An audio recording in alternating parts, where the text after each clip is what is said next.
Hi, I'm Jack, and welcome to the Attract Capital webinar series. Today I'm here with Attract Capital CEO and founder, David Barnett. Hi everybody.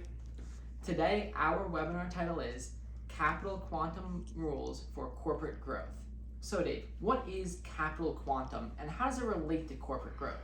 Capital quantum, Jack, is a fancy word used to describe the amount of financing that you need to fully support your growth plan. And the reason it's an important concept and the reason people call it a quantum is because a lot of times people don't think about it comprehensively enough when trying to figure out how much money they need. They think they need 5 million when they really need 8 million. They think they need 10 million when they really need 15 million. So because of how simplistically people think about calculating their quantum, it does require deeper thinking into the multiple ways that capital needs arise during a corporate scale up. It's not a simple calculation. It's kind of like a multivariable calculus calculation where you have to take into consideration actual known formulas and coefficients, but then there's an unknown side to the equation as well. And you kind of have to combine it together when you look at calculating this quantum. And that's why we're calling it a quantum, because it's not easy to figure out. And what are the common mistakes that you see companies make when they try to calculate their own capital quantum? Well, a lot of times when calculating the quantum, people think that they can rely upon their existing business and the balance sheet movements of their company to supply the capital that they need to support the growth. And the balance sheet movements, either the receivables won't collect quickly enough or the inventory won't turn quickly enough in order to generate that capital. A lot of times the projections are just too high. They're expecting faster growth than will materialize, so they think there's free cash flow that will be available to fund part of the quantum. A lot of times people, they kind of get cheap about thinking that they need working capital availability if they have really strong revenue growth, when you should always factor in needing more working capital availability, particularly with new revenue streams. And a lot of times they cut it too close because they think, well, this is all we're going to do. We're only going to invest in this, and they kind of preclude having other things to invest in. So they don't have enough to invest opportunistically.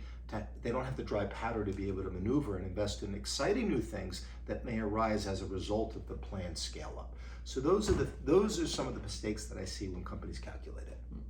And what are the Attract Capital rules for the best way to calculate your capital quantum? Okay, that's a really good question, Jack. And I'd say there's 4 rules to calculating the capital quantum. And the first one is you want to overcapitalize. You want to have more money than you think you need as you head off on your scale-up growth journey.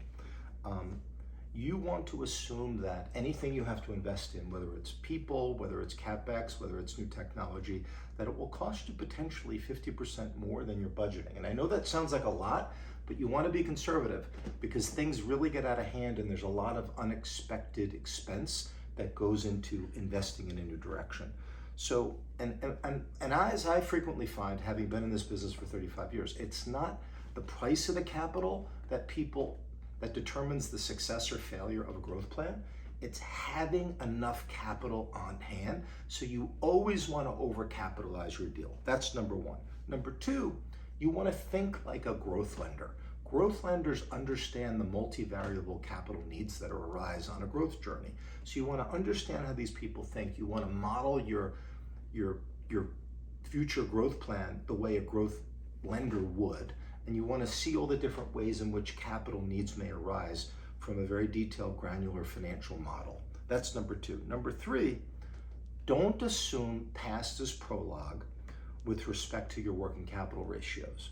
You might be turning your current assets at a certain rate, but if you started a new business direction, it may really slow that down. So you really need to provision adequately for your working capital.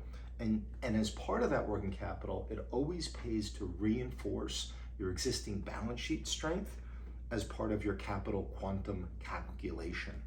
And number 4, and I just alluded to it a little earlier, you want to make sure that you have extra money available, because if there's some really cool thing that emerges from the investment that you think, if I only had another $1 million, we can do this, There's all these opportunities that are kind of spilling off from the global investment plan that you're engaging in.